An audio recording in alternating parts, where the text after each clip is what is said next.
You're going to start on me.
Hey, folks, Roland Martin here. This is Roland Martin Unfiltered, broadcasting live from the campus of Texas Southern University in Houston. We are 4 days away from Election Day, and all around the country, candidates, they are focused on getting as many people out to vote as possible. I, of course, was on the campus with Black Votes Matter as they were taking students to the polls as well, so we'll actually show you some of that. Also, Donald Trump and President Barack Obama, both of them on the campaign trail. Obama not afraid to fire back at Donald Trump. We'll tell you about that as well. Plus, Michael Cohen, Trump's former attorney, he is out saying that Trump often made racist comments to him when they were talking to each other.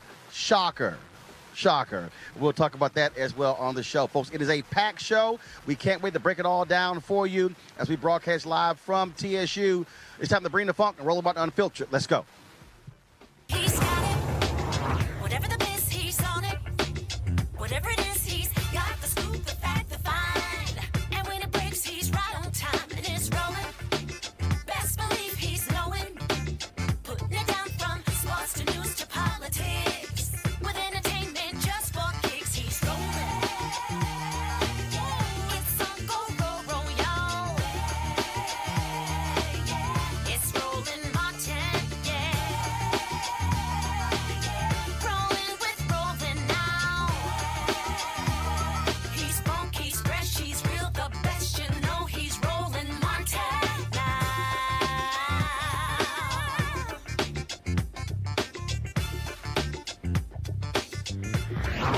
Martin. All right, folks, glad to be with you as we are broadcasting live from the Student Center here on the campus of Texas Southern University and HBCU right here in Houston, Texas. And so glad to be here 4 days away from Election Day, and folks are focused on getting out as many votes as possible. We're going to start the show a little bit different. So, of course, we were going to begin the show talking about the Georgia voter case. We're going to do that in just 1 second. But as we were setting up about 9 minutes ago, I look out to my right, and all of a sudden I see some crimson and gold walking. I said, is that the Jack Yates High School band? And so folks like, yeah, it is, of course. I'm a graduate of Jack Yates, right across the street from TSU. And while they're tearing down the old campus after building a new one, the band is here practicing on the TSU campus. And so, what the heck? We might as well go ahead and start the show off, talk about bringing the funk with the band, playing Little of a Man, Lil Duval's song, Living My Best Life. Y'all ready? Okay, hit it.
All right, then. I appreciate it. All right, JY, thanks so much. I appreciate it. Thanks so much. I appreciate it. All right, time for y'all to get to practice. Go. All right, then. Again, so look, when it's your show, you can do that. It's your high school. And so glad to have, of course, the JY Band join us. And if you might hear us, you might hear in the distance, that's the Ocean of Soul actually practicing as well. That, of course, is the TSU Band. All right, let's get right to it, folks. In Georgia, a federal judge ruled today that Georgia's exact match rules for voter registration will not apply for Tuesday's election. That will allow people to vote who had their voter registration held up. The Lawyers Committee for Civil Rights Under Law, they, of course, were part of a coalition that filed a suit against Secretary of State Brian Kemp, who is a Republican running for governor of Georgia. Of course, the Lawyers Committee, they also are managing a war room to combat last-minute attempts at voter suppression. Joining us right now is Dorian Spence. He is the Director of Special Litigation and Advocacy for the Lawyers Committee for Civil Rights Under Law. Dorian, how you doing? Good. How are you, Roland? I'm doing great. First and foremost, I mean, look, you guys have been targeting so many different people, taking them to court. Our civil rights lawyers are critically important. And it amazes me, I keep having all these black Republicans come on the show denying voter suppression. But the reality is what you see in Georgia and other places, Republicans desperately want to decrease voter turnout to make it easier for them to win. And this case is a huge victory for the Lawyers Committee and the other groups in the coalition. Absolutely. And this case doesn't just start this year. It actually goes back to 2014 when Stacey Abrams put together a nonprofit that the sole purpose was to register 100,000 African-American and low-income people to vote.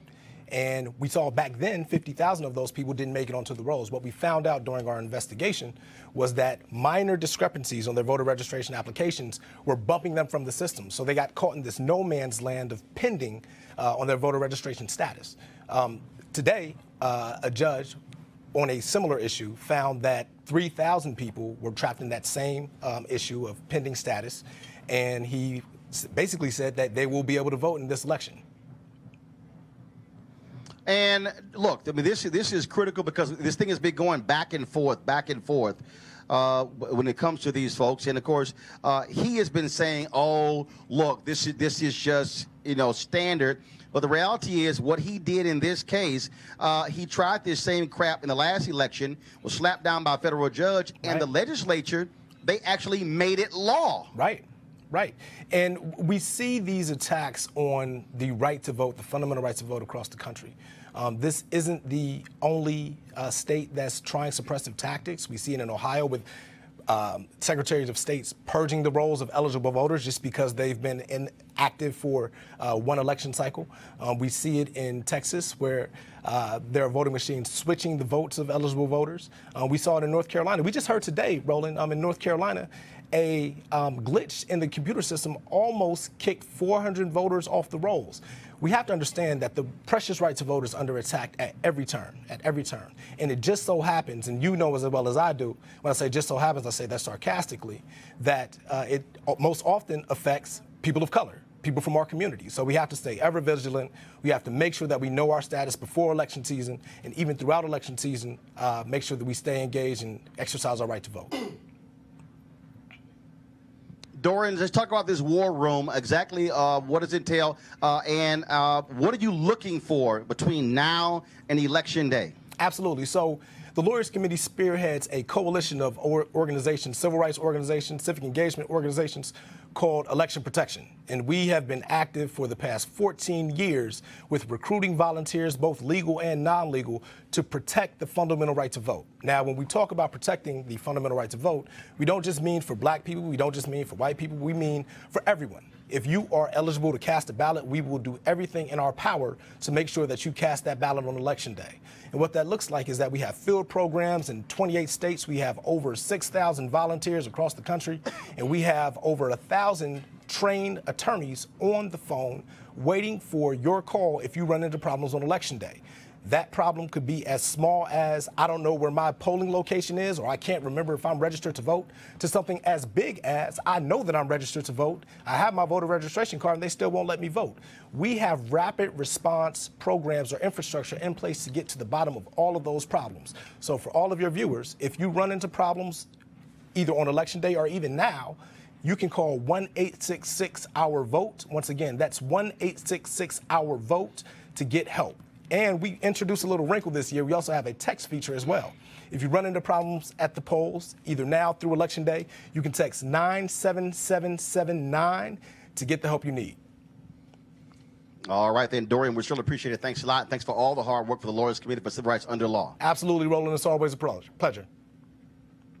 All right, I want to bring in my panel right now. Brandon Cooper, chairman of the Prince George's County Republican Party. Also joining us, Dr. Cleo Monago, socio-political analyst and activist, who I call super black.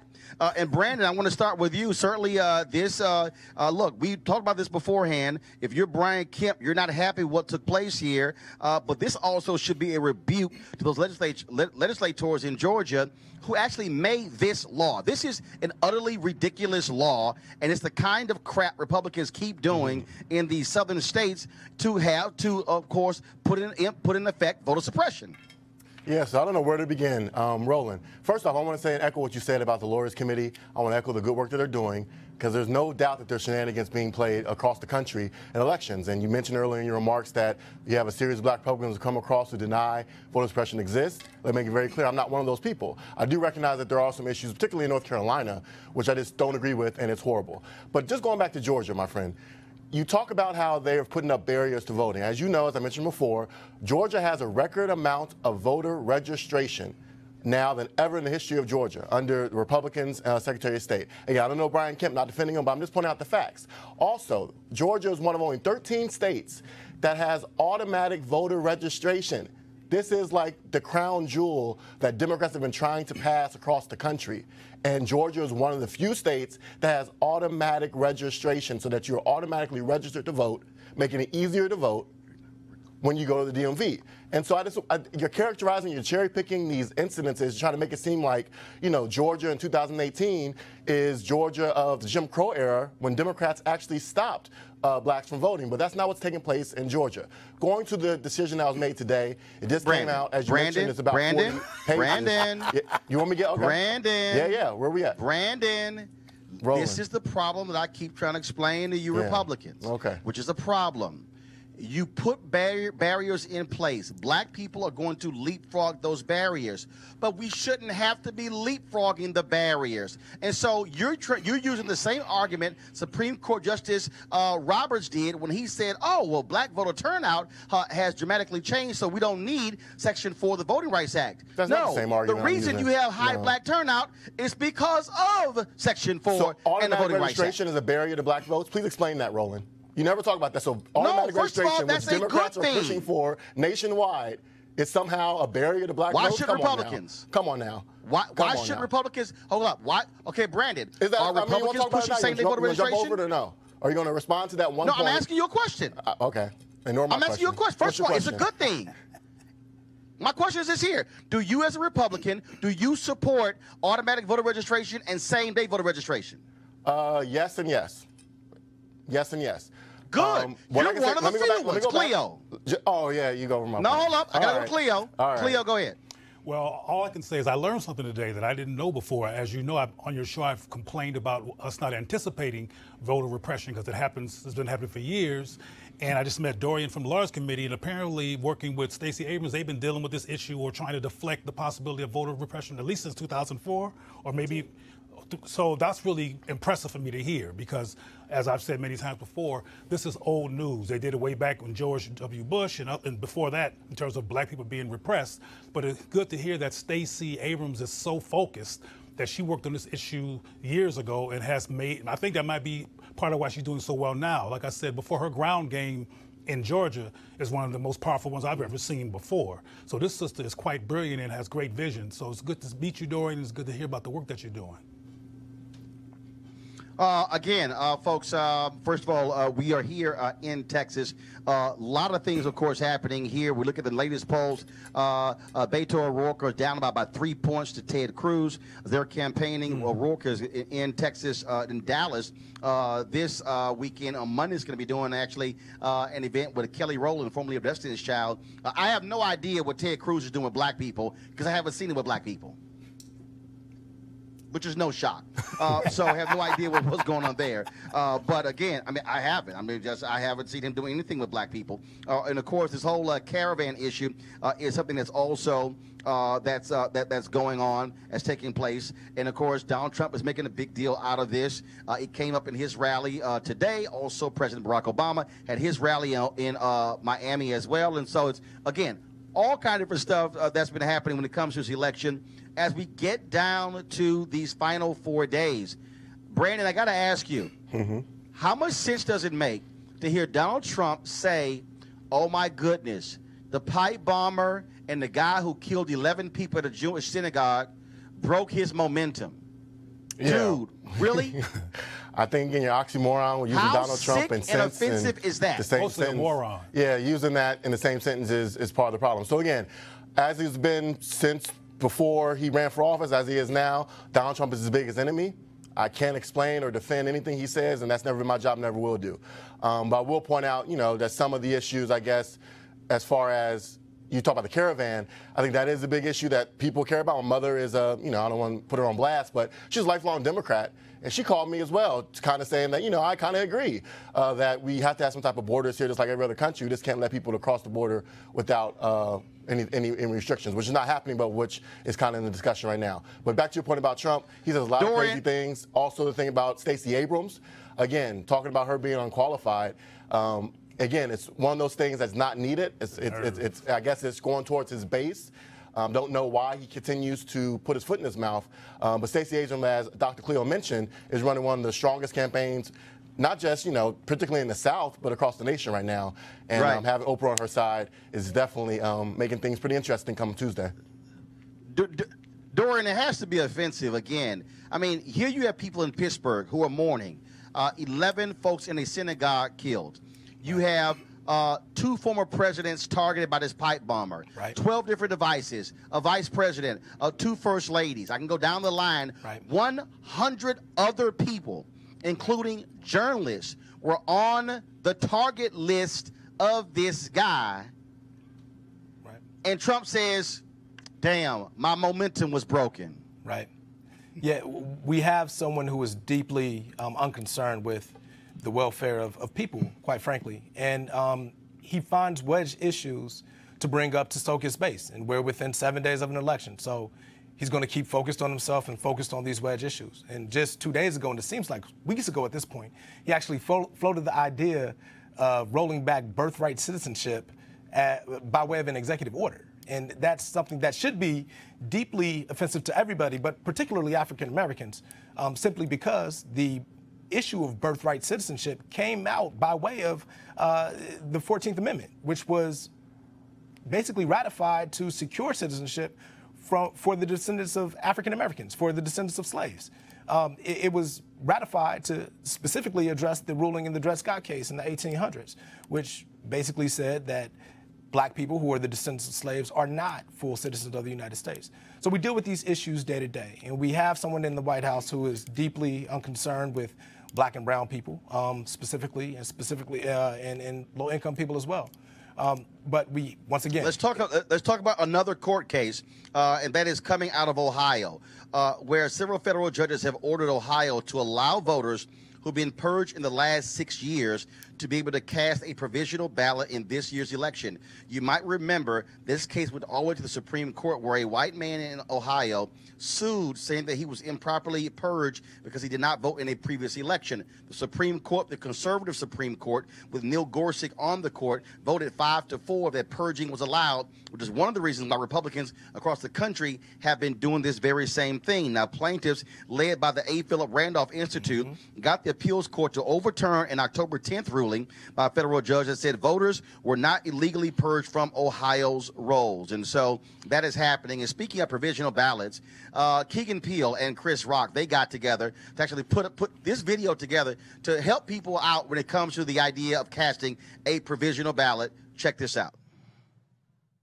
Hi, I'm Keegan Michael Key, and I'm here to talk to you about the importance of voting this November 6th. You know, no matter who you are, it's important. Hi, I'm Keegan Michael Key, and I'm here to talk to you about the importance. They know who you are. Okay. Go. That you Cut. have More passion. passion. Sorry. No matter who you are, or where you're from, or what political party you're affiliated with, it's important that Come on. What are you doing? Go. Here we go. Run it. Here we go. There are efforts underway across America right now to keep certain groups from voting. Groups? What groups you talking about? No. Stop with the groups. I don't New know. Kids on the Block? Spice Girls? Groups? No, I'm talking about, the disenfranchised. Disenfranchised? What, people that own Popeyes? What are you talking about? Black people. Well, then say black Okay, people. that's right, okay. Black people. They're trying to keep black people from voting. There you go. They can't tell you can't vote, okay? You have the right to act. All right, then. And so that's certainly quite a funny video there. Let's talk about, of course, this whole idea of qualifications, who should run. Donald Trump has been praising Ron DeSantis, who is running in Florida, as saying that he's a top student at Yale and Harvard Law School, will be a great governor. But then, of course, he blasted Stacey Abrams, saying she is not qualified to be the governor of Georgia. Really? Really? Let me help you out, Donald.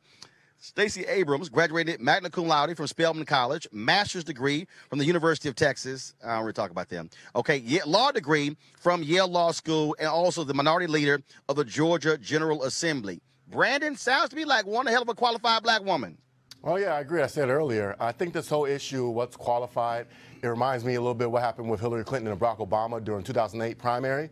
As you remember, Hillary Clinton and Bill Clinton came out saying that Barack Obama was not qualified, that just a few years ago he would be getting coffee for Bill Clinton. And so I hate this idea that they're putting qualifications on folks. I mean, looking at our current president, Donald Trump, compared to other presidents, he's on paper, you would say maybe the least qualified of the presidents we've had. But I think if you look at the Georgia Constitution, it says you have to be 30 years old, you have to be a resident of the state, I think, for 6 years, and a U.S. citizen for 15 years, something like that. So I think that makes her qualified. She's running. Let the voters decide on Tuesday whether she's qualified to run the state. And again, I think Donald Trump continues to be his biggest enemy. It may work for a certain segment of his base, but it's not working for a majority of us. Cleo. We already know who Donald Trump is. He's been consistently strange and antagonistic and has a resistance to facts set before he became president.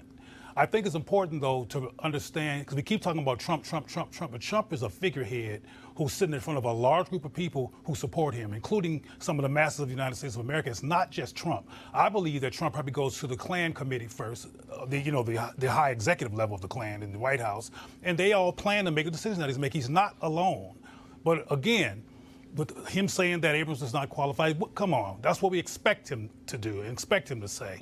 He's been predictable. That's why I get kind of surprised by people's perpetual being surprised by the man redundantly being Trump from day one. The man has not changed a bit, so this is to be expected. I don't believe he believes everything that he says. I don't believe that he believes that Stacey Abrams is not qualified, but he's playing psychological games. He's throwing that perspective into the mix so people can consider it, and his hope is that they will not vote for her because he says she's not qualified.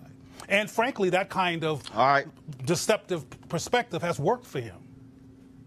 It's worked. Dorian? The Lawyers Committee is a nonpartisan organization.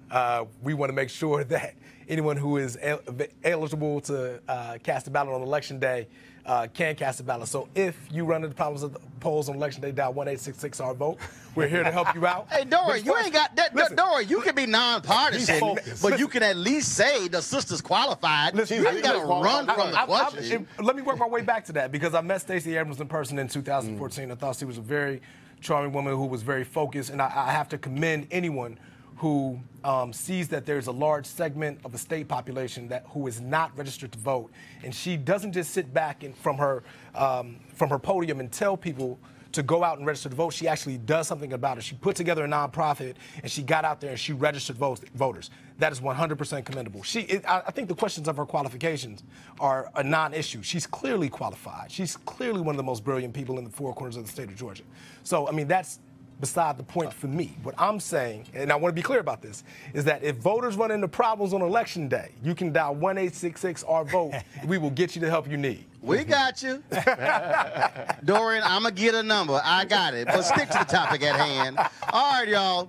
As I said, I'm here in the campus of Texas Southern University, and earlier today, Black Votes Matter. They actually were on campus. They brought their bus, which has been traveling all across the country, mainly in the South, to help students get to the polls. And, of course, this is one of their hoodies. Y'all know normally I don't like hoodies, but this is one of their hoodies. That video here, of course, we shot earlier. Also, the students from the Texas Southern University School of Communications were working with me as well, and so they shot some of that video as well. And of course, that's the students getting off the bus, entering the polling location.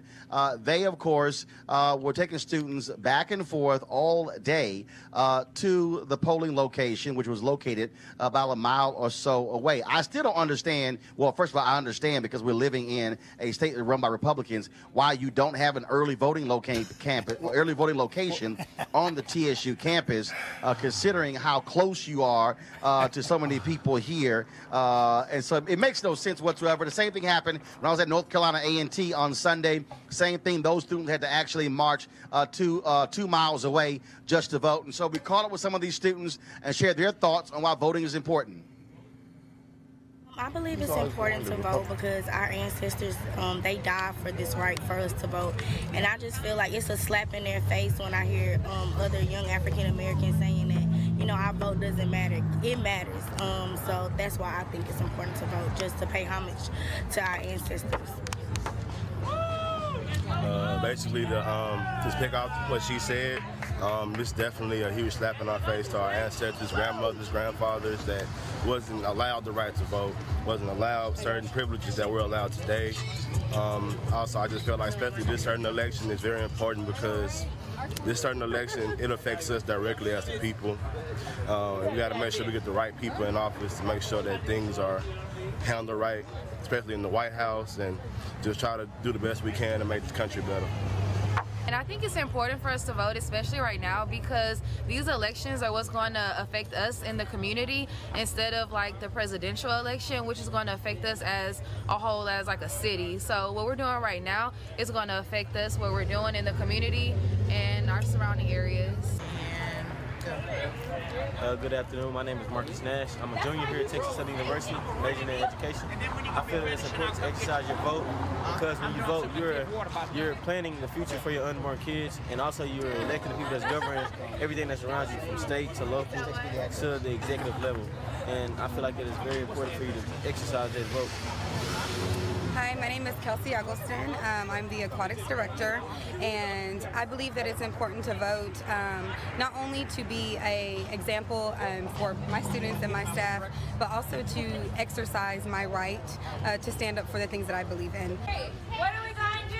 Vote! Who are we? TS, TS, TS, TS, you. I thought you knew. All right, folks. Now, today in Miami, President Barack Obama was there campaigning on behalf of Andrew Gillum, who is running for governor. Latest polls show he's up almost 4 points against Ron DeSantis. Also campaigning for Senator Bill Nelson, locked in a tight battle for the U.S. Senate. Nelson is the incumbent. He's running against Florida Governor Rick Scott, who's trying to become the United States Senator. Here's what Obama had to say at today's rally. So America's at a crossroads. The health care of millions is on the ballot. Making sure working families get a fair shake is on the ballot. But maybe most of all, the character of our country is on the ballot.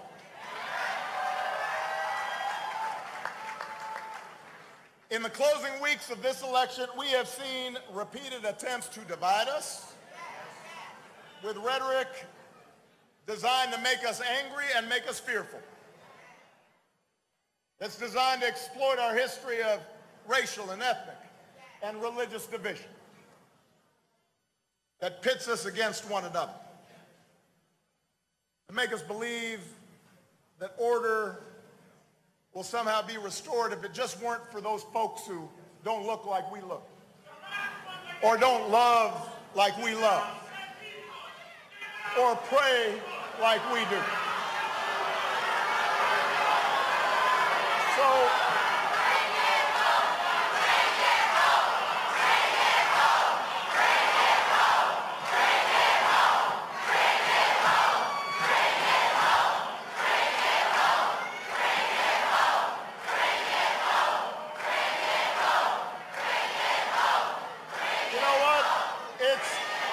it's an old playbook. It's one that the powerful and the privileged turn to whenever control starts slipping away.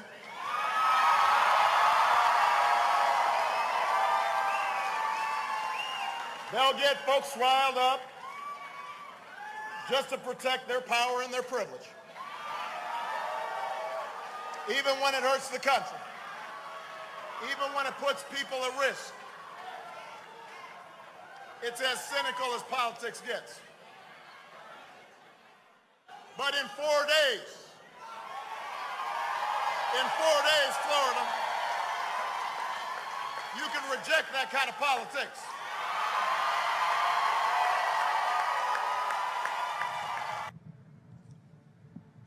All right, folks, going to a break right now, and we're going to show you a couple of great PSAs that are trying to get young folks, millennials and Gen Z, to go to the polls and vote. And we'll show you those, and we'll be back on Roland Martin Unfiltered, live from the campus of Texas Southern University in the greatest city in the world, Houston, Texas. Back in a moment. All the young people who are here today,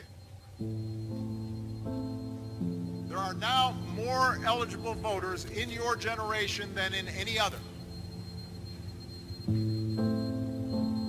Which means your generation now has more power than anybody to change things. But to exercise that clout, to exercise that power, you have to show up. In the last midterms election, in 2014, fewer than 1 in 5 young people voted. 1 in 5. Not 2 in 5. Or 3 in 1 in 5. Is it any wonder this Congress doesn't reflect your values and your priorities? Don't tell me your vote doesn't matter. Hi, I'm an actual doctor. Are you feeling tired, irritable, and stressed out about government and the state of democracy? Well, you might consider voting.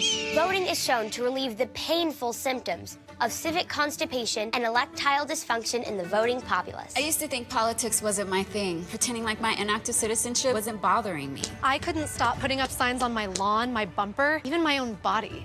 Voting works to treat my moderate to severe fits and chronic apathy. Voting is proven 100 times more effective than posting on social media, praying for the apocalypse, cynicism, hopelessness, or moving to Canada. If you're an American 18 and over, voting is recommended for you. Side effects may include being able to better justify your existence, the ability to look your kids in the eye, decrease thoughts of suicide, and sleeping. So if you suffer from erectile dysfunction, Civic constipation. Ask your doctor. Ask your doctor. then voting is right for you. If you or somebody you know suffers from erectile dysfunction, become a healthy voter today at voterx.org.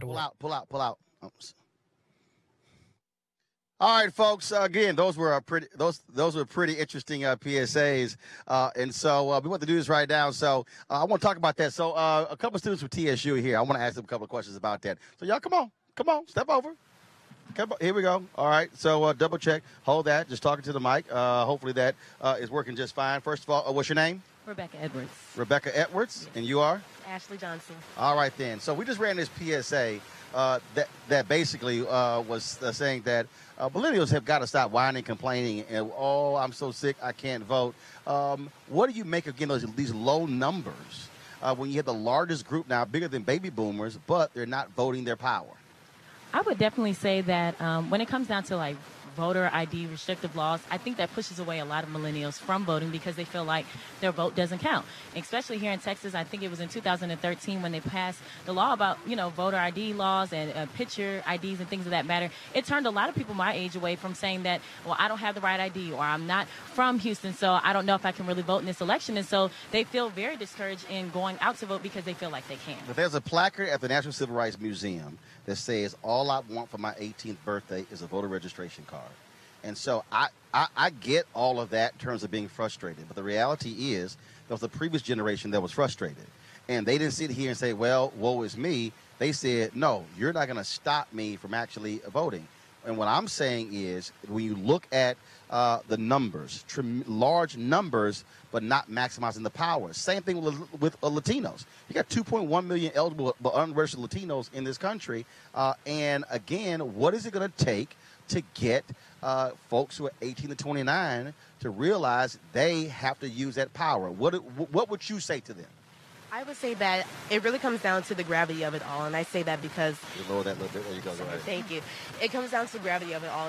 There needs to be a point where we recognize that even our grandparents' generation fought for this right, and it's not anything for us to turn around from it. The other thing that we have to look at is that we shouldn't be discouraged because these numbers actually do matter. I think one of the points that have been made over and over again is about voter suppression. But if our votes didn't matter, they wouldn't be trying so hard to suppress it. I mean, even look at the Alabama Senate race where it was against Doug Jones versus Roy Moore. Yep. Remember that? Now, see, it was a large turnout of black women. I think it was 96%, which turned that state blue. And it comes down to a point where also we a lot of black men, too, about 92%. See? And it comes down to a point like that where we have to realize that this vote actually does matter. If it didn't matter, they wouldn't be trying so hard to suppress it from us. So earlier, State Senator Rodney Ellis, I think we have an issue with that, Mike. I can take it right there. So earlier, State Senator Rodney Ellis, he made a point that he said that if you're a young person, understand. He said, why should you vote? Because Sandra Bland can't. I've often said Trayvon Martin can't vote, but you can. Rakia Boyd can't vote. Jordan Davis can't vote, but you can. And so to me, that's also the kind of messaging that's needed. I would definitely say I agree 100%. And one thing that I've noticed, especially with this recent midterm election, is that I've been encouraging some of my peers to actually know what they're voting for, because oftentimes we also hear you just need to vote. Somebody fought for you to vote, somebody died for you to vote, but no one knows how to vote educatedly. Like, they don't know exactly what they're voting for. They just know that it's important. So one thing that I've really been pushing, especially in this midterm election, is know who you're voting for. Know who's running for what race. I know a lot of people, especially in my class just yesterday, didn't even know that there are 3 people who are running for the Texas Senate right now. Have no idea that was happening. They only know about, Beto and Ted Cruz, but we have to be more encouraging, especially millennials encouraging each other to actually make an educated vote as well. All right, you got 4 days, and so what are you going to tell the lazy folks on this campus who's saying, I'm good, I'm not going to really worry about that? What do you say to them? I'm going to say that it is your civic duty to vote, and also because of this right to vote, it can obviously be taken away if you give into the wrong hands. So because of that reason alone, you should get out and you should vote so you can still have it. I think y'all too nice. Y'all got to say, get your lazy ass up and vote. I've been dragging people. So if I'm like, if you haven't registered, if I got to strap you to my back to take you to go and vote, we're going to make sure that it happens. Well, but also the commissioner, former State Senator Rodney Ellis, he also said that, of course, it doesn't tell you who you voted for, but in Texas, you're able to actually, list who voted and who didn't. He said that he said y'all should get the names of every student on this campus and put it in the school newspaper of the folks who did not vote. I think that's a good idea. I definitely think it might work. All right, I'm going to lead y'all to that. So, yeah, I'm going to lead y'all to that. I appreciate it. Thanks a lot. All right, folks, we talk about this whole idea of voting, and, of course, we've said how impactful voter suppression is. And so can Republicans actually make an argument that is appealing to black folks? Demetrius Minor, he is the coalition director for the Americans for Prosperity Florida, author of Preservation and Purpose, The Making of a Young Millennial, and the Manifesto for Faith, Family, and Politics. And so, Demetrius, what about that? Because last week, Young Conservative Summit they had, all these young black folks were there, and they all what they doing is just yelling, hollering, screaming, talking about, oh, what Democrats haven't done. And I said, fine, what's your agenda? You haven't said anything to me that makes it appealing as to why you should get somebody black to vote. And I also say, Demetrius, that as long as Republicans keep being scared of black people, we ain't voting for them. First of all, Roland, I want to thank you for the opportunity to come on your show. Greatly honored. When someone first enters into politics, the arena of politics, there's a lot of excitement, there's a lot of fervor, and there's a lot of energy. And at times, at least I can speak for myself on a personal basis, there is a tendency to latch onto personality over policy. But it's policy that's going to have the most direct influence on people's lives, especially on a state and local level. And I can provide 4 examples about that, Roland, here in the Sunshine State. In March, as I was lobbying on behalf of Americans for Prosperity in Tallahassee, the state capital of Florida, I was lobbying for a free speech bill, free speech on college campus bill.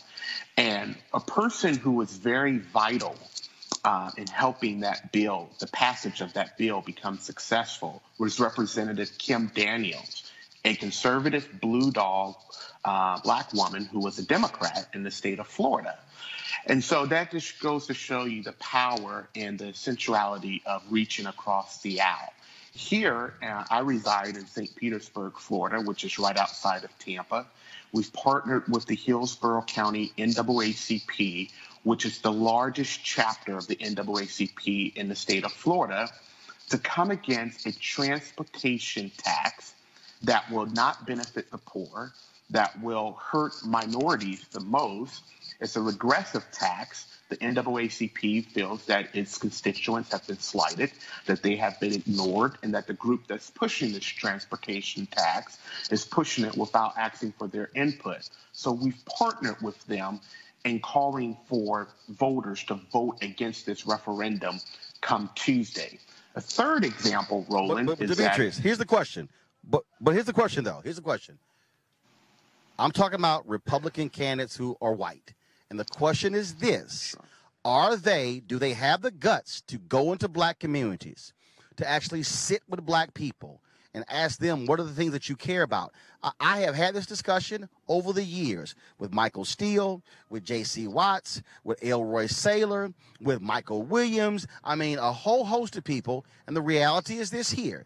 Whenever elections come around, Republicans go, we're not going to get black votes, so we're just going to go focus on our voters. But then they complain about black people who vote Democrat, and then they always say, oh, Democrats take you for granted. But it's very simple. If one party largely ignores you, then you're not going to even consider that particular person as a black Republican.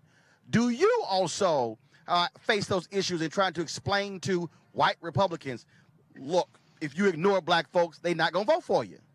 Well, sure, you're absolutely right. But I just gave you some examples of what we've done early on through the year, throughout the state legislature, working with elected officials, of how we have partnered for conservative causes with black individuals, going to where black people are, representing their constituency.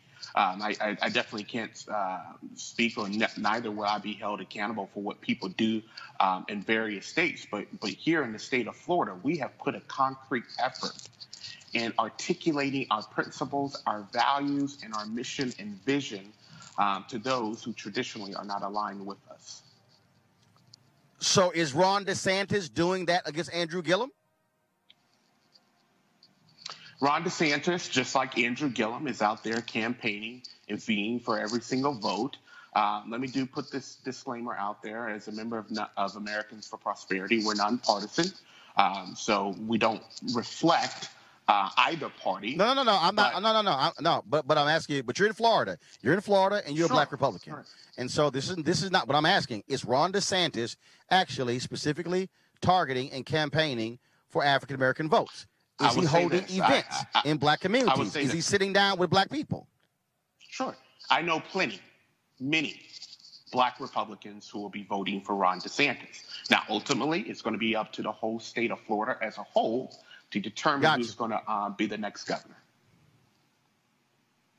Gotcha. Well, here again, this is the issue that I would say, and then I want you to get your final comment. As long as Republicans continue to push issues like voter suppression, that is going to be the biggest barrier to Black people even remotely considering voting for a Republican. Because as Common said in the song Gloria, freedom is like a religion to us. And when you are making it harder for folks to vote, that never sits well with Black folks. And look, even the commission, Rick Scott, the people who are formerly incarcerated, where he had this commission, they only meet 4 times a year, and they rarely grant anybody their voting rights back. I mean, that panel was an embarrassment and indicative of, again, how some people strongly believe Republicans don't give a damn about people of color. Your final comment. My final comment, Roland, is that, we can pay attention to the hysteria and the noise and what the media says, but it's policy. Again, on a state and a local level. Voter suppression is policy. Again, it's policy. For example, Black people care about jobs and the economy. Black people care about their budget, their paycheck. Black people care about your freedom. You said it so eloquently. And that's why we pass free speech on college campuses with the help of a Black Democrat lawmaker. So we're not just in a box of one issues, but there's a diversity of issues, a plethora of issues and causes but that Blacks are will you about. agree? But Demetrius, will you agree that as long as Republicans continue with voter suppression efforts, that is going to prevent Black folks from even considering what they have to say on all the other things you just talked about? It's a barrier. Roland, I'm a Black conservative, and obviously I'm against voter suppression. However, look, I have to have an ID if I wanted to go see a rated R movie, if I wanted to check out a book from a library.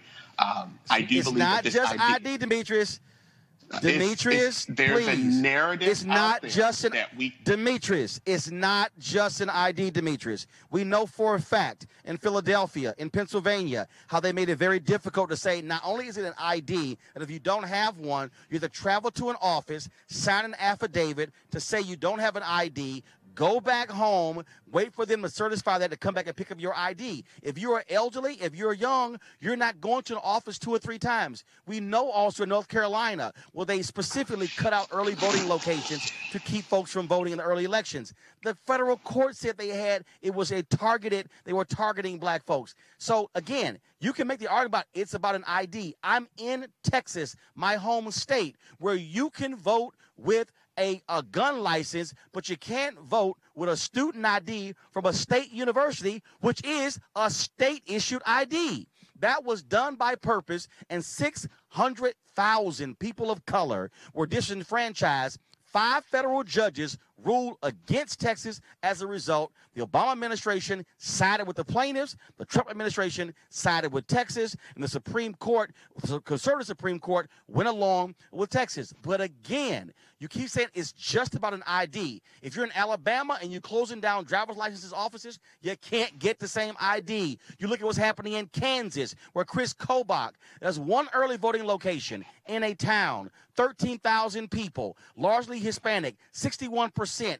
They moved the polling location a mile out from the town with no bus stop? Come on, man. You can't tell me that wasn't done on purpose. Roland, I came here to speak on behalf of the state of Florida, and I will tell you what's happened with early voting as far as poll locations. I can talk about purging of votes in Florida, but go ahead. Roland, I went to an early voting polling location that was a little bit further than where I would have to go if I decided to vote on Tuesday. However, I had no problem whatsoever. I had no issue whatsoever when I registered to vote in providing the documentation that was needed. So this narrative that Black people can't do whatever it takes to get an ID or to get identification, I think is false. And I think you and I would just have to disagree on that one. Well, Demetrius, here's the deal, though. It ain't just Black people, because even in Wisconsin, where the Obama administration allowed their voter ID to go forward, a federal judge called in Governor Scott Walker and said, "Why are you dragging your feet on the issuing of voter IDs?" It impacted more than 200,000 people in the state of Wisconsin. And so, look, we keep saying, well, we should be able to get an ID. It's not just the issue of an ID. It's also what type of ID, and then, of course, the games they play. And last one, Demetrius, and again, here's the issue I have. When they say, oh, no, you can't get a birth certificate from the Bureau of Vital Stats. You got to get a birth certificate with the raised seal. Come on, man. We know that game. But, Demetrius, I appreciate it, man. Thanks so much. We'll have you back on. We'll see what happens in Florida, and we'll see how Ron DeSantis does with Black voters in Florida. Thanks a bunch. Sure. Hey, thank you for having me. I want to quickly go to my panel here. Dorian, before you go, I know you want to comment. Go right ahead. Listen, we've heard these arguments about, you need a voter identification to board a plane or to check out a library book. We've heard this for the past 15 years. The fact of the matter is, boarding a plane or getting a book from the library isn't a constitutional right. It's not a right that's secured by the laws and the case law of our country, right? Like this, the right to vote is so precious that in constitutional case law has been referred to as so precious that it secures all the other rights. So it is the fundamental right.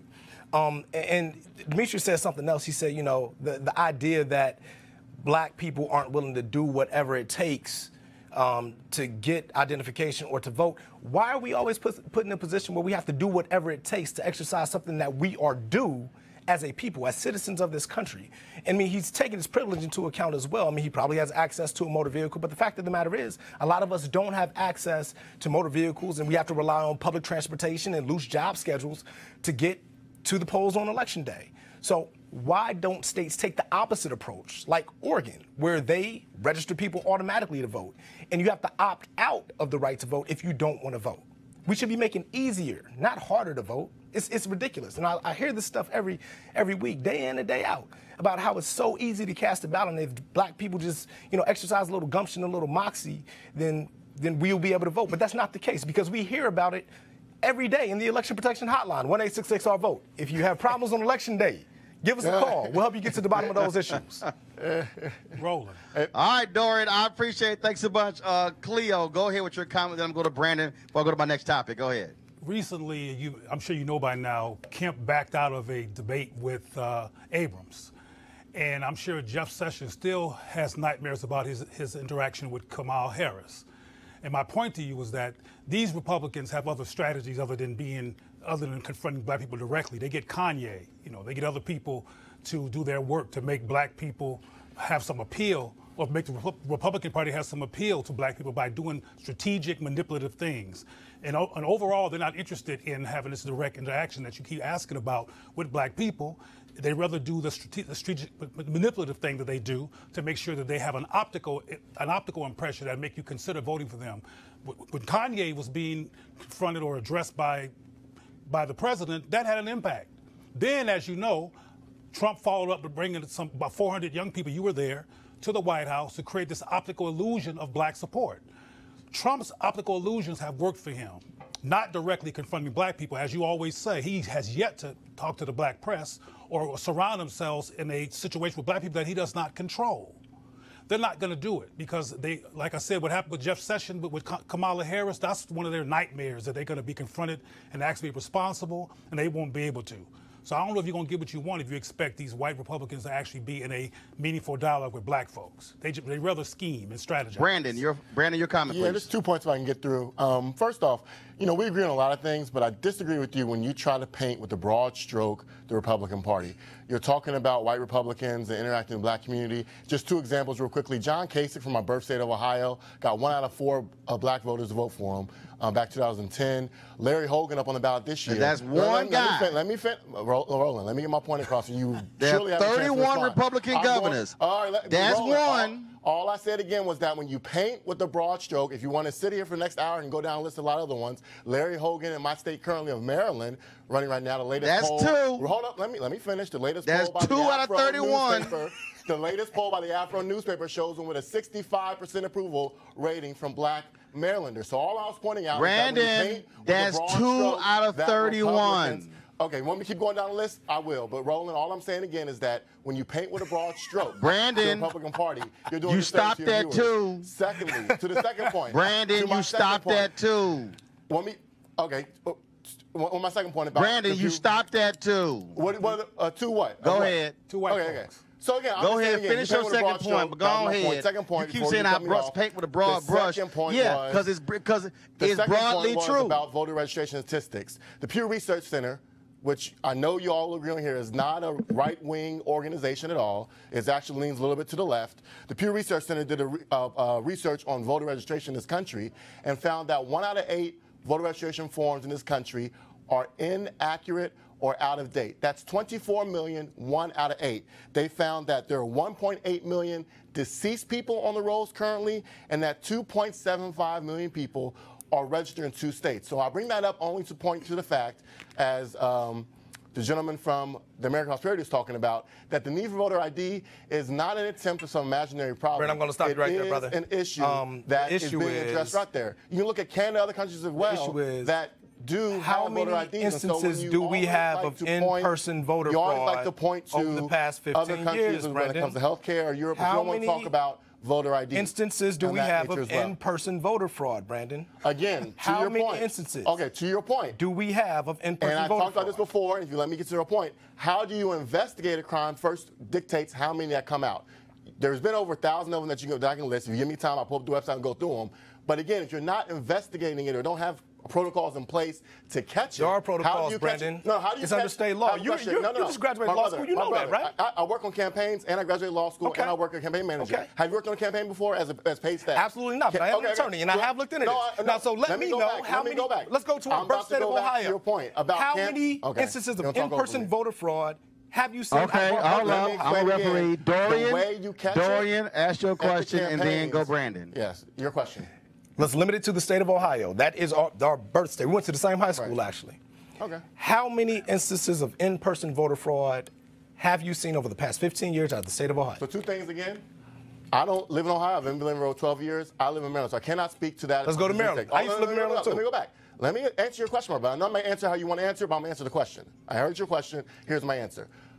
I've worked as campaign managers for campaigns on the front lines, Democrats and Republicans.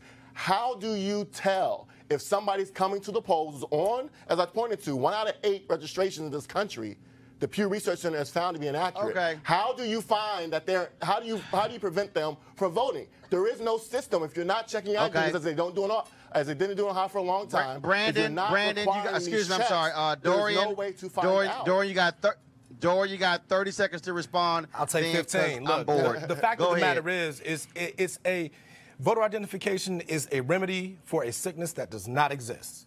It is a voter suppression tactics because the more hurdles you put in the way of people when they try to vote, the less likely they are to turn out. We've seen it time and time again. And the court case that you were referring to, Roland, earlier out of North Carolina was the NAACP's case. And the court found, excuse me, this is my 15 seconds, brother. Okay, all right. The fact of the matter is, guys. registrations are inaccurate according to a left-leaning organization. But okay, all right. Brandon, Brandon, I've heard the same point 7 times. I don't need an 8th time. I'm good. All right. One of the other issues that's important, of course, is criminal justice reform. We know what's happening in Florida. Step over here, please. There's a couple of guys that want to quickly interview before we go. Come on, step over. No. Leave that. Bring it over here. Come on, step over. What's your name? Danny Sneed. All right, Dan. Stephen Holloway. And you guys are with? We're with the Anthony Gray's Smart Justice Bureau project. Okay, and what is that? That's a course, a 12-week, 18-hour course aimed at using your lived experience to invoke policy change. I'm a formerly incarcerated person, spent 15 years in Texas Department of Correction, but I run a faith-based reentry program. So one of my ideas is to go to Austin, use my lived experience of how the faith-based program worked for me, to ask them to prioritize funding to support faith-based and community-based programs because it promotes public safety, and you change that person and make them be a productive member of the community. Are you excited about what's happening in Florida, where that initiative is going to change the Constitution, is going to restore the voting rights of 1.4 million formerly incarcerated folks? Yeah, absolutely. Now, I was never incarcerated, but I was affected by it because my father spent 30 years in TDC and received a 99-year sentence for a nonviolent crime. And nobody reached out to the family after that took place. And so I'm advocating on behalf of the Anthony Graves Smart Justice Speakers Bureau for families of the incarcerated, because statistics says that children of the incarcerated are 6 times more likely to be incarcerated themselves, and all of the stigma and all of the different things that happen to us once this takes place. But I survived the experience, I lived it, and now I'm providing social and emotional learning for those families who have parents incarcerated. Right. How can folks get more on the bureau? Where can they go? What's the website?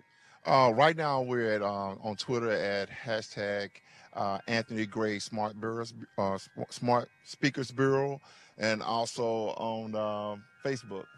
And also with Dr. Sabrina Walker on her Twitter account. Okay. I want to ask one thing. If you are not on parole or probation and you was convicted of a felony and you went to prison and you're out now, you can vote. And that vote right was reinstated or established in 1997 under George Bush. For the last 21 years, if you're not on probation or parole, you can vote. So I'm asking my peers out there that are out and think you can't vote because you went to prison 5 or 10 years ago, you can vote. Get registered and vote. All right. And also for the families of the incarcerated, get out and vote and support criminal justice reform. And even if you can't vote, you can drive smile to the polls. All right, gentlemen, I appreciate it. Thanks a bunch. All right, folks, one last interview before I go. Where's Aaron Dallas? Come on. He's Student Government Association president. Come on, man. You got to move. Y'all, I don't understand these college students who move slow. It's like, man, you need some vitamins or something? No, I got it right here. That one got issues with that microphone there. And so Commissioner Ellis earlier said, I asked your other two students, Commissioner Ellis said earlier that y'all should publish the names of every student from TSU who's registered who did not vote. You should put it in the school newspaper and put it on the website. Yeah, I mean, his comment earlier was definitely a true statement. I think that, just an election like this consequential, those who don't vote, I mean, we have to vote. And so SGA is going to continue our voting efforts, our voting initiatives. We registered over 2,000 students to vote this semester. Today we took over 300 students to the polls to vote. And next week we're going to continue our efforts on campus. We actually have a polling location on campus. It'll be at St. Luke's Episcopal Church, which is right down the road. So I think. So the early voting location, not on campus, but a polling location is going to be at St. Luke's. Yes, on November 6th, Election Day. All right, then. Dog, whoop them into shape. Yeah. Get out and vote. I appreciate it. Thanks a bunch, man. Tell your mom and daddy what's up. Y'all, of course, I've known him since he was a kid, going to the same church, Brook Hollow Baptist Church in Houston. First of all, let me shout out, let me thank our panel. Of course, Dorian, Cleo, and Brandon back in there in D.C. And I was going to get to Donald Trump, Michael Cohen, talking about the racist comments Donald Trump made. But hell, that ain't no news. It's not like we shocked. Hell, we all knew that. And so that's called duh. And so, real quick here. Look who showed up. Get on over here. Y'all, this is Harris County Commissioner Rodney Ellis. Of course, I've been talking with him coming down here real quick. We're going over our time because you're late. I told you to come here before 6 o'clock. I was out campaigning. I was campaigning. That's right. what I was doing. Yeah, that's any black person's excuse right now over the next 4 days. See, I'm just happy to see so many African Americans and Hispanics and right-thinking white people, South Asians, lined up around early voting places today. So I close at 7 that line. Seriously, I'm going to take you out and we're going to go and encourage folks to stay there. That ain't a problem. I got a call earlier this week because you got 19 black women who are running for judge positions here in Harris County, and they were concerned about low black voter turnout. So I called Rodney and I said, look, I said, I'm supposed to go to New York. I'll cancel that trip. I said, I'll come down to Houston to try to help some folks out. So tomorrow, what are we doing tomorrow? Are we going knock on doors tomorrow? Knock on doors and encourage people to vote. We're going to go by a couple of headquarters. We're going to encourage candidates to get out and work for the various candidates. And we're going to do a bicycle ride early in the morning. Okay, we ain't doing that bicycle ride early in the morning. Because I already told him I ain't waking up that damn early. Hey, I'm just glad you're here, man. This is home, and it's just good to have you. It's good you here at my alma mater, not your alma mater, my alma mater. I mean, I can go to my alma mater, but I'm just, I mean, don't get special. We're popular, but I'm not sure I want you going to your alma mater. Some of them might be a little confused on how they voting over there. But they ain't gonna mess with me. I know that. They love you, and we love you. Thank you for coming home. I appreciate it. Thanks a bunch. All right, folks, that is it. Broadcasting from here from Texas Southern University. Let me thank President Lane. Let me thank, of course, Serbina. Let me thank all the students. All right, y'all, come on around here. Come on. Let go of the camera. Go wide. Go wide on the camera. Go wide. All y'all, come on. All right, so y'all, here are students from the Texas Southern University School of Communications who I told you to go wide. Get over here. So these are all the students from TSU School of Communications who helped out with our broadcast. They shot the video earlier today. Trust me, I was taking them through the paces. I was yelling at them. You're right, they were moving a little slow. They were moving really slow. Right. They know to move a lot damn faster now.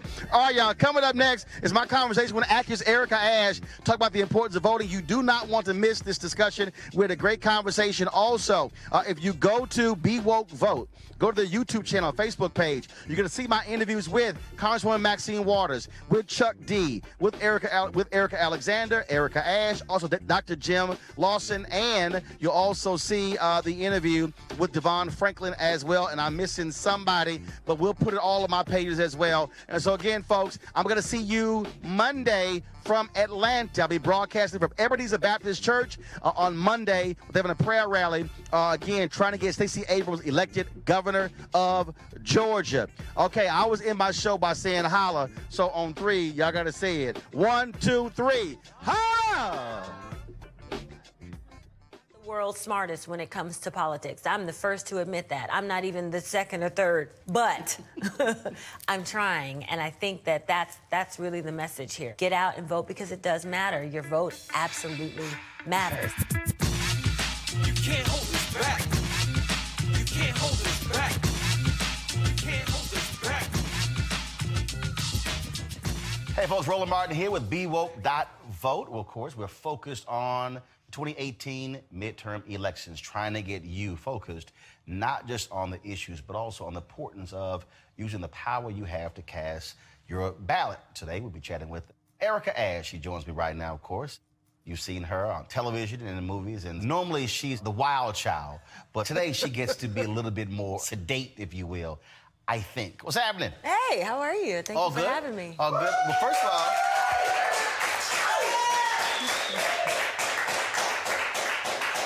so I see you broke out the proper attire. You know, I tried, but I put a little spin on it. I put like a little ethnic spin on the flag. I think one of the things is that white folks don't understand.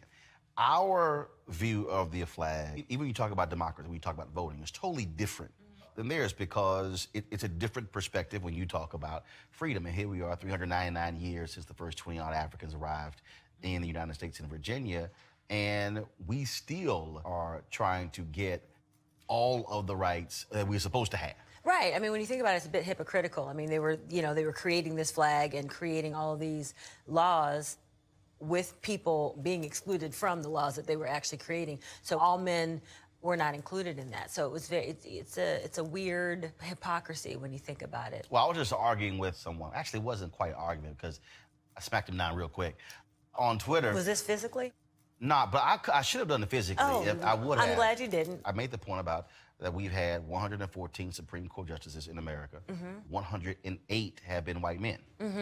I said, if you want to understand the history of America, 100%. right there, out of 114, 108 have been white men. Yeah. And he goes, well, things have been working out great. I said, have they though? Really? I was like, oh. Was that when the smack happened? 'Cause that's when the smack would have happened for me. Right. Yeah. That's when the tweet went to all of my followers, so therefore they can get in on the action when I'm busy. Right.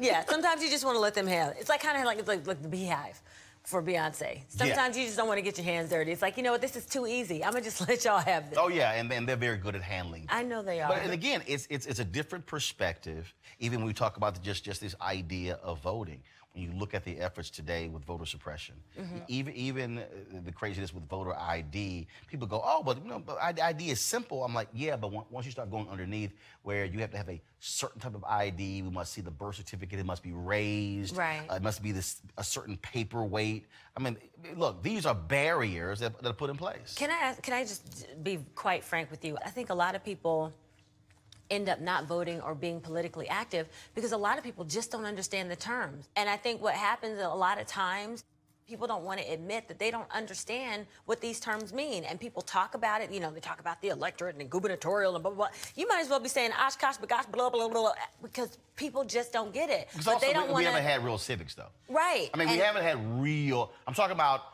honest civics. Exactly. Not that fake stuff that actually exists in the classroom. Right, and even with the fake stuff that exists in the class, because I took that, even with the fake stuff, everything is glossed over. And then all of a sudden, you're supposed to know what everybody's talking about. And that's always been a problem for me, you know, when I'm dealing with political conversations. I mostly listen. But when you're talking about actually taking action to change what's going on in the political climate, that's where you're arrested because you're just kind of like, well, I don't really know who to vote for because this person is speaking way over my head. There's a sister in Fort Worth who served time in federal prison. She gets out. She votes. She doesn't realize that she lost her right to vote. Right. She gets prosecuted. She's sitting in a federal prison right now, not only for voter fraud, but also parole violation. So she's in there for 5 years. For simply casting a ballot.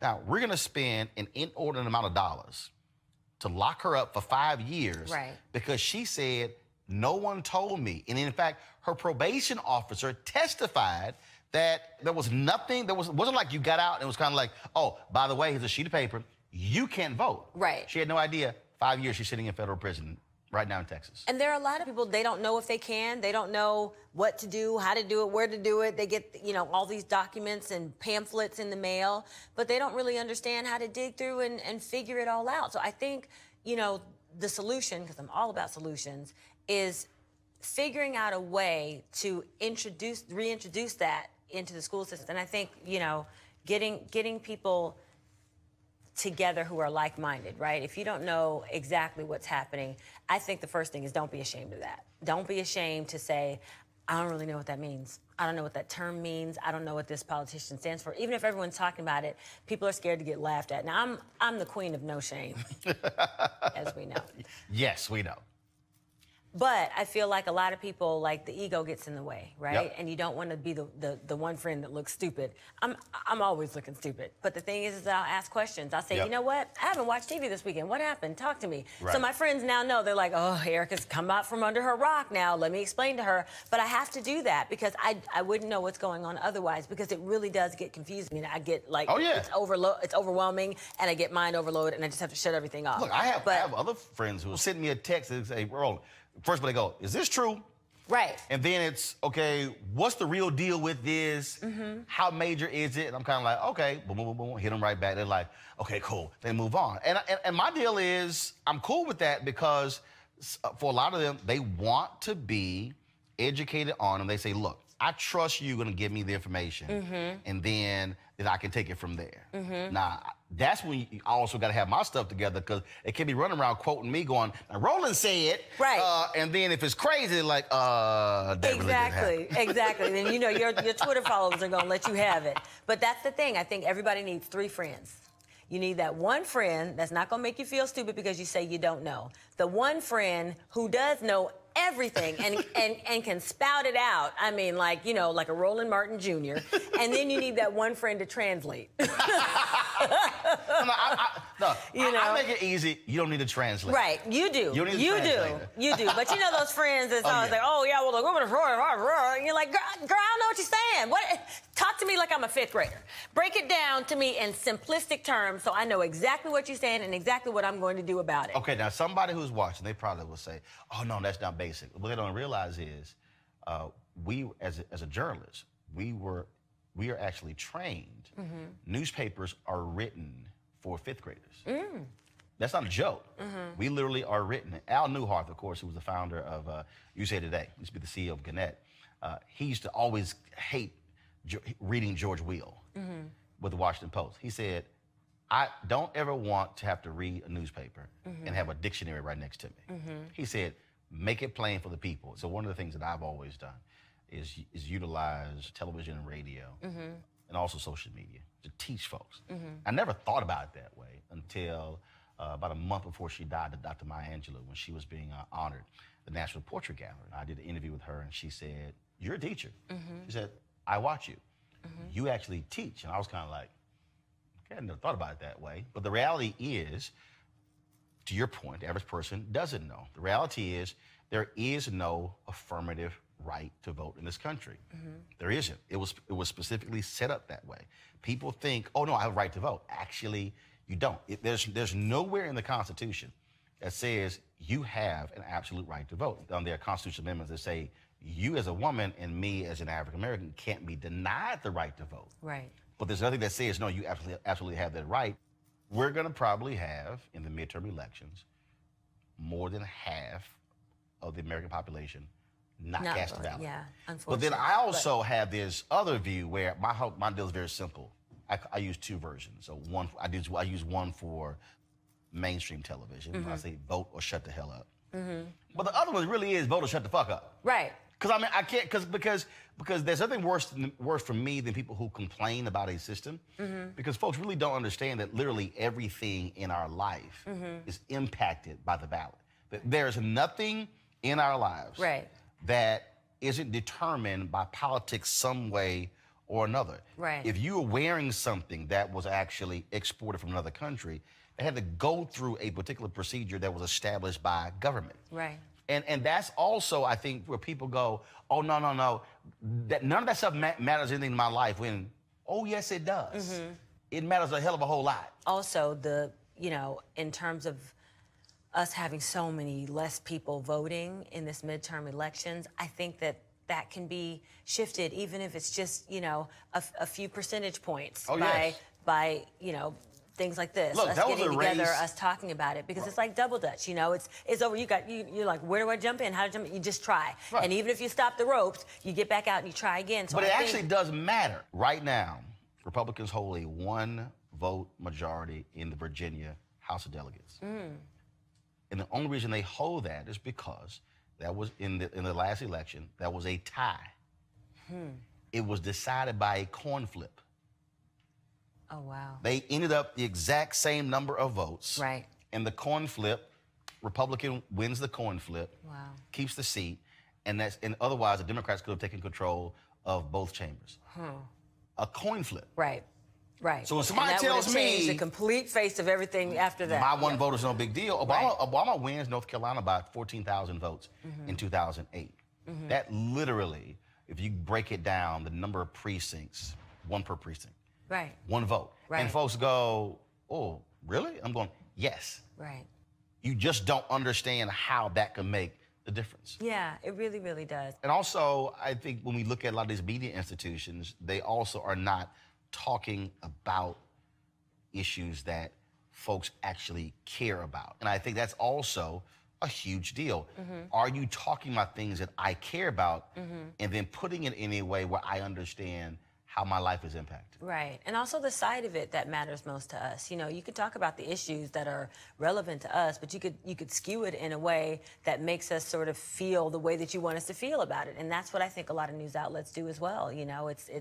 It's whatever the issue is, instead of making it plain, allowing us to make our own decision, or equally looking at both sides of it. If you're Black or Latino, It's not like the other networks are doing a bang-up job. Mhm. Again, speaking to those issues that impact us in a much different way. Right. Right. First election you voted in, what was Oh, it? gosh. Do you want me to be completely honest? No, I want you to lie. Yes. Obama. That was the first one? Mm-hmm. So that wasn't the first one you were eligible for. Right. So after 2008, did you then look at other elections, or did you only vote in president? No, I started voting from there, and so I would do the midterms, and I would do the, I did start voting from that point on. I didn't vote in every single election from that point on, but I did start voting more regularly. Growing up, was that a part of your upbringing? No, it was not. I mean, religion was huge in my family. Education was huge in my family. So y'all went, Politics so was not. you had to go to church. Listen, we had to go to church, Sunday school, Bible study. We did everything church-based because both my parents were preachers. Hold on. So both of your parents are preachers. Mhm. So when they had souls to the polls. Wait, not in my church. Really? Mhm. I mean, we would have the odd candidate come to a service, but my church growing up wasn't very, politics meets religion heavy. I see that a lot now in my church that I go to now. Like, I mean, the politicians will come out on that one odd Sunday right before elections. Oh yeah, they'll be there. Oh, they know Jesus then.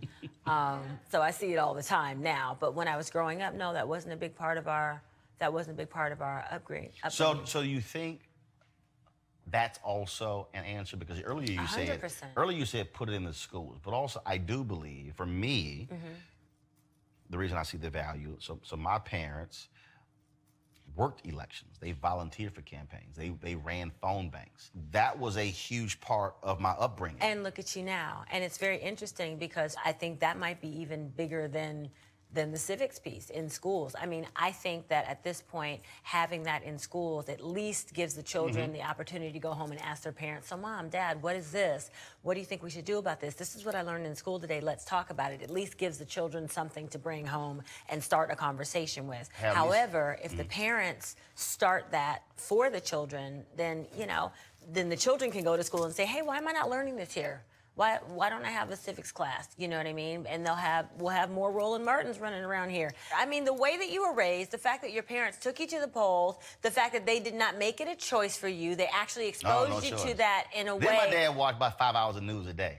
And I use this in speeches all the time, the importance of being aware of those things. My parents were very, very concerned with making sure that we were well-rounded, but that's just not something that they were very exposed to. Which is why connecting the dots matter. Because the thing is, you can't just take off that election because you say, I don't like either candidate, and people get caught up in this whole thing of, lesser of two evils. Here's the reality.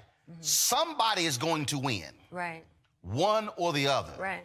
You better make a decision, okay, I don't like neither one, but I like that one a lot less than that one. Right. You gotta make that call. Absolutely. And not act as if it doesn't matter. I think, again, going back to my 3 friends, finding people who are like-minded, finding people that you actually connect with, people who find the same things important that you find important, people whose conversations you enjoy having, right? So because of friendships like yours, that's what made me figure out that my vote did matter and that it was important for me to vote and get out there, even if I wasn't doing everything, perfectly, just trying and then learning from the mistakes, whatever mistakes that I made, and trying again and getting better the next time that I went out to vote or to speak about something, political. That's the start. That's the way that we do it, because we can't go back and undo, I can't go back in time and make myself be at the polls when I wasn't. So that's where the civics piece comes in. But I can start now. And that's what, I started when I started. And now I'm a part of more, political drives to get other people to vote. I'm not the world's smartest when it comes to politics. I'm the first to admit that. I'm not even the second or third. But I'm trying, and I think that's really the message here, Get out and vote because it does matter. Your vote absolutely matters. Erica Ash, thank you so very much. Again, folks, use your power. But most importantly, Election Day is the end of one process. What happens the day after the election is the beginning of another. We need you engaged. We need you involved. We need you informed. register, vote, and then make sure the folks who you voted for do what they say they were going to do, because you are still a constituent. So silly. Be like me. Be woke. Vote.